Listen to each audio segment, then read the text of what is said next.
Wonderful Life message for today is titled, God is individual to each of us. God is individual to each of us.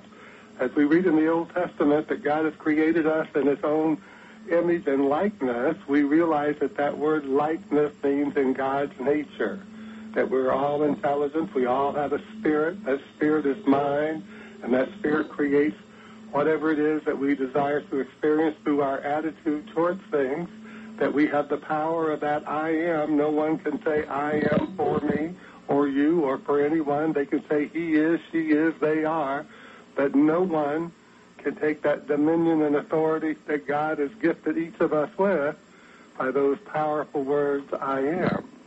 Let's look at these words from the mystical Ernest Holmes, this great American mystic who realized that more so than anyone during his time, the greatest gifts that all the sages and the prophets and all the people before us gave each and every one of us as truth revelations so that we could understand those teachings of the Mastermind Jesus and the Buddha and Krishna and all the great teachers, and that we could come together in that reality of understanding that Jesus had, that we are part of God. So Ernest Holmes writes, no limit can be placed upon the spirit of mankind. It merges with the universal spirit, for the two are really one. God is in us as we are in God. The same essence, the degree apparently different. The one finite and the other infinite. And since the infinite cannot come from the finite, it follows that the finite must come from the infinite. A little circle within the big circle. That's from Ernest Holmes. He's just rephrasing something we read in the Scripture, that in God we live, we move, we have our being. And so we know that Jesus called God Father, and he said the Father is Spirit. So we know that in mind, in the Spirit, in the invisible, we live, we move, we have our being in God. Now there are two great spiritual principles that we must understand in order to realize our true relationship with God, infinite Spirit. We must understand omnipresence, and that God is no respecter of persons. The reason for this is that it does not benefit us to understand omnipresence if we continue to believe that God responds to some but not to others. A telepreacher made the statement recently that if you don't accept Jesus as your Savior, none of this works. He was referring to ask and it will be given to you. Of course, this could not be further from the truth. God is no respecter of persons, and God is no respecter of religion. There is no God that cares if we are Christian, Buddhist, Muslim, Hindu, or atheist or not. God responds to our beliefs and our beliefs alone, because God is individual to us, not personal to us, but individual to us. If I believe that God responds to my prayer for success, then God, universal principle, universal mind, infinite mind, responds to my prayer affirmatively, because that is the intelligence. It is done unto us as we believe, just as the Mastermind Jesus said. He didn't say it's done unto you Christians or Jews according to your belief. It's done unto you as you believe. That's all of us.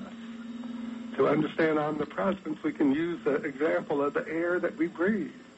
Is air divided in fragments? Is there your air, my air, someone else's air? Of course not. There is only the air, the oxygen that gives us life, and we all share in it, and we are all surrounded by it, and it permeates our physical being just like God, infinite presence. Omnipresence means that God surrounds us and indwells us just like the air that we breathe, because there is nothing to limit this infinite intelligence and power and spirit from anything. Our separation from God is an illusion, and this illusion must be eliminated from our consciousness, for as we believe that we are separate and apart from God, it follows that we also believe that we are separate and apart from the good, because God is the source of all good things. As we understand the infinite nature of God, we realize that we are God infinitely individualized. God infinitely individualized. This is why the Mastermind Jesus declared, don't you know that ye are gods? In other words, what God is in the infinite, we are in the finite. It can be no other way. Is the air that I breathe different from the air that you breathe? Do I have an exclusive on the air that I breathe? I guess I might if I refuse to exhale, but then we know what the conclusion of this would be. Think about that. So many people don't understand that we live in a universe of shared resources. We live in a universe of power and intelligence and spirit, but no one has more power than anyone else. No one has more of a spirit than anyone else. No one has more of the intelligence than anyone else. Just certain people believe in themselves more, and therefore they tap into this power, this intelligence, this spirit of God in a greater degree, in a greater way. It is the right and perfect thought that God is individual to each of us. Since God is in and through us, what could possibly be more personal, not more individual? God is always with us, always living in us. This is the truth. And as we begin to dwell upon this, the greatest truth, and we begin to realize a greater idea of unity, of one life, one God, one power, one, and we understand that teaching of Jesus, I and the Father are one, in a greater way. I, that infinite I, that's within all of us. He wasn't just referring to himself. We're all part of this intelligence, this power, and the spirit. And we can't be separated by it any more than a wave can be separated from the ocean and still have life to that wave, still have substance to that wave.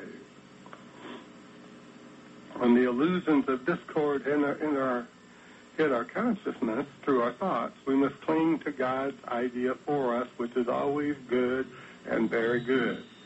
God's idea for us never changes, even when we are believing that we are sick, we are poor, lonely, or frightened. God is never tempted to believe the illusion, and this we must keep uppermost in our mind as we make the decision to reflect God in our thoughts. To reflect God in our thoughts. Each of us gets to choose how we are to express the divine qualities of God, the strength, the completeness, the joy, the satisfaction, and however we choose to express these qualities, let us make it a conscious choice without limitation to the best of our ability to understand limitation. To the best of our ability to understand limitation. It's up to us. It's up to us to consciously realize and remind ourselves every day that we are part of God, that we are created in the image, likeness of the nature of God, that we are intelligent beings, that we have power, that we have dominion and authority over those things that concern us, not over those things that concern anyone else, just those things that concern us. Let's look at these words from one of the greatest of American healers, Phineas Parkhurst Quimby. He writes, for instance, the word mind embraces everything that is called knowledge without another word. It embraces the soul, the life, the knowledge, and in fact all there is of us. Yet we speak of losing the mind and saving the soul and losing the soul or life. So you see there is no definite idea of life, mind, or soul. Now, as disease is in the mind, dis-ease is in the mind, according to my theory, it is necessary to show what I mean by mind and matter so that I can explain how I can change the mind or matter to cure disease. In other words, he's telling us that if we change our mind, change our thinking, we can change our life experiences. But we must be willing to change. We must be willing to realize what it is that's causing us to feel uncomfortable with life, uncomfortable with our physical health, uncomfortable with our finances, uncomfortable with our relationships, uncomfortable with the degree of success that we have achieved. What is it? What is it that's causing it? And then bring it back to our own mind and say, what is the idea that I have accepted and believed in that is diminishing my life experience? What is the idea that I have accepted and believed in that is causing me to live to something less than what I know is possible for me, something less than what I aspire to? Take that question into your mind and sit and be still. Sit and be still. Open your mind to the intelligence that is God. Open your mind to the love that is God, because in God's great love for mankind, which is part of God's great love for itself. That means we must love ourselves too. God will give us the answer. God will give us the cause so that we can change it, so that we can heal it, so that we can eliminate it from our consciousness. So whenever we feel depressed or frustrated or melancholy, it is always the best idea to take the time to sit in the silence of our mind and remind ourselves of the personal, individual nature of God that we are. Oftentimes, I am asked as we reflect more and more of God in our experiences, do we lose our personality? No, we do not. No, we do not. God is infinitely individualized in all life forms, all life forms. And the reason we're here is because God has given us this unique opportunity to choose how we're going to express this life experience, and that God, in God's infinite intelligence and wisdom, wants us all to live to that which drives us individually to express that which we believe we are, and to enjoy life, to enjoy our uniqueness, to enjoy the fact that there's enough for all and there's an opportunity for everyone to be themselves. God did not Xerox us. The Creator did not Xerox us. God is the source of creation itself, and that source of creation itself gave us the opportunity through volition, through the ability to choose. We can choose whether we believe in God. We can choose whether we believe in ourselves. We can choose whether we think this is a wonderful day, or we can choose whether we want to believe in something greater and better, or we can choose not to. It's always up to us, always up to us. God does not take that away from us. As we take in the qualities of God in our own unique consciousness, we differentiate how they are expressed. And this is but more evidence of the infinite individualization of God. One of us may find great joy in owning a Cadillac Escalade, while someone else may not care for this type of vehicle at all, but instead find greater joy in owning a Porsche, or a Chevrolet Silverado, or a Ford F-150 pickup. Yet the joy of God is felt in all these things, and this is why Emerson stated, imitation is suicide. Imitation is suicide. It is our nature to be unique and to express the qualities of God in our own unique way.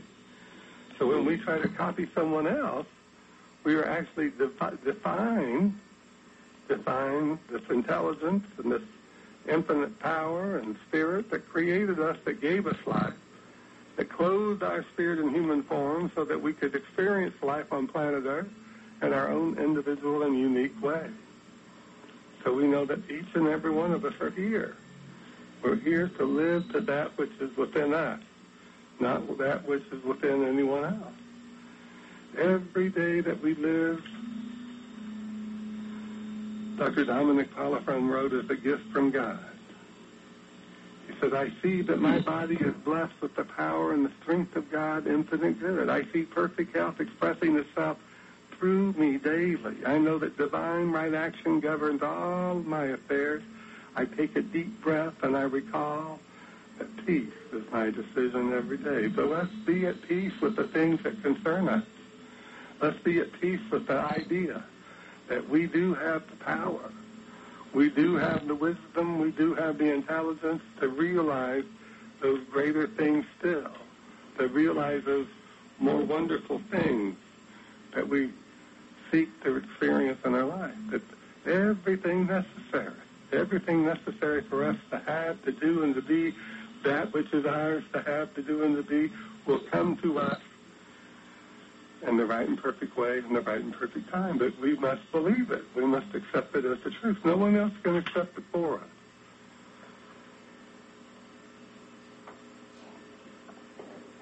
The great Eric Butterworth wrote, he who approaches God habitually in consciousness will surely experience healing and will come into a guided wisdom. To practice the presence by thinking in special prayer times, we simply do our best to rest alertly in God's peace. In thought, we dwell upon and within God's peace. We endeavor to think of God with in the way in which God would think of us?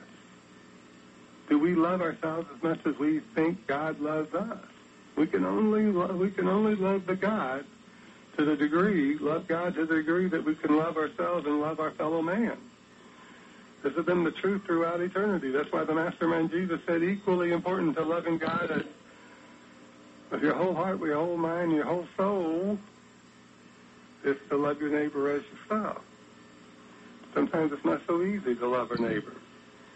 It's not so easy to keep a conscious thought in our mind that within us is the power and the intelligence and the spirit to overcome every uncomfortable situation that we pass through.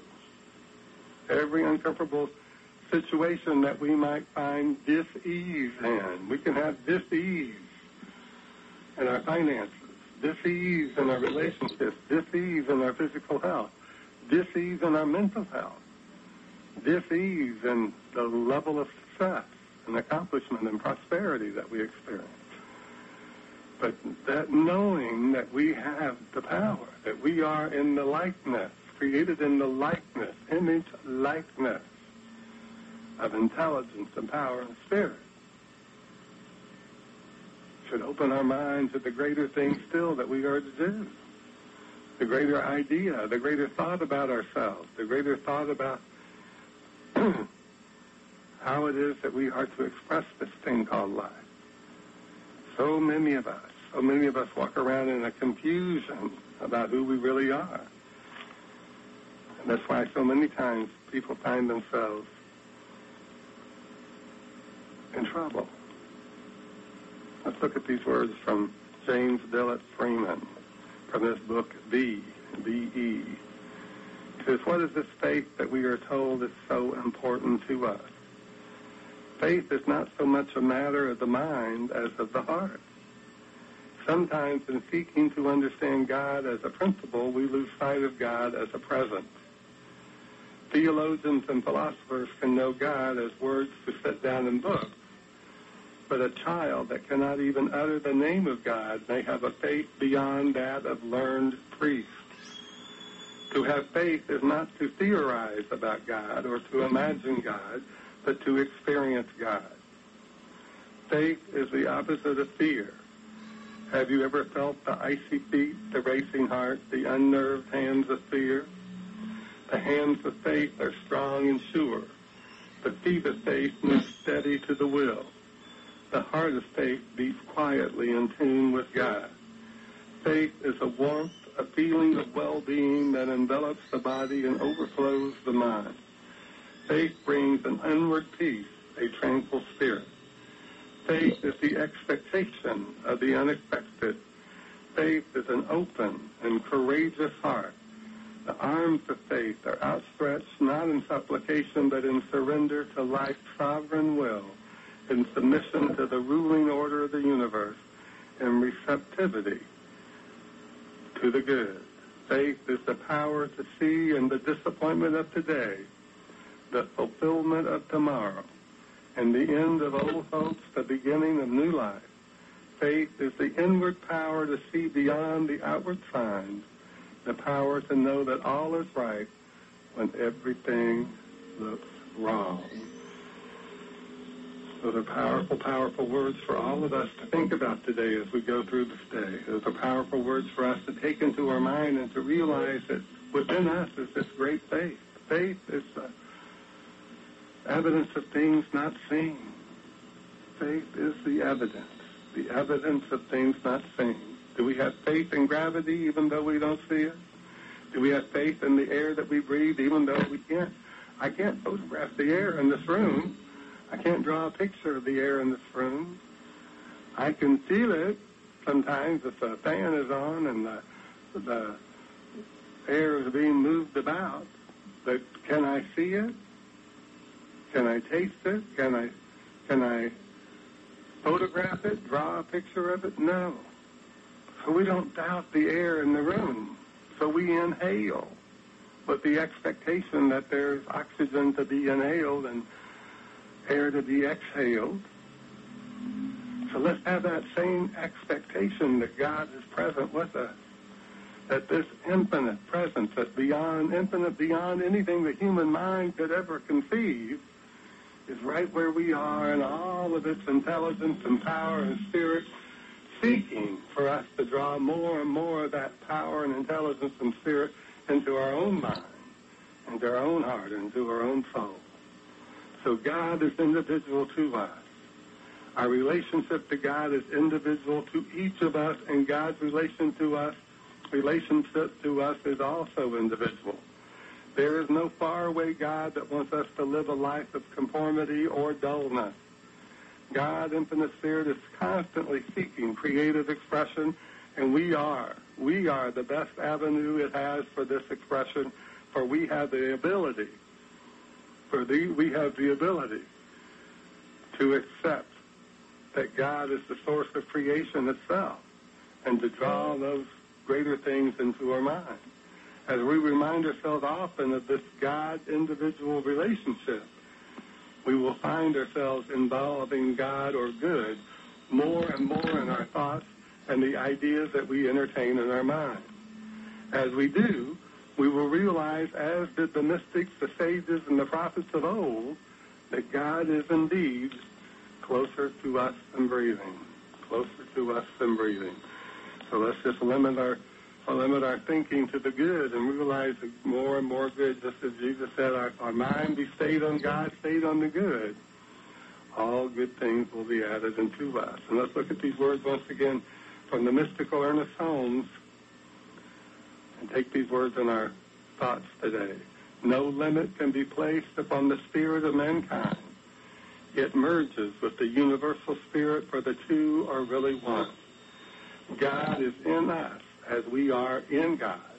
The same essence, the degree apparently different, the one finite and the other infinite. And since the infinite cannot come from the finite, it follows that the finite must come from the infinite. A little circle within the big circle. And so it is, amen. And so it is, amen.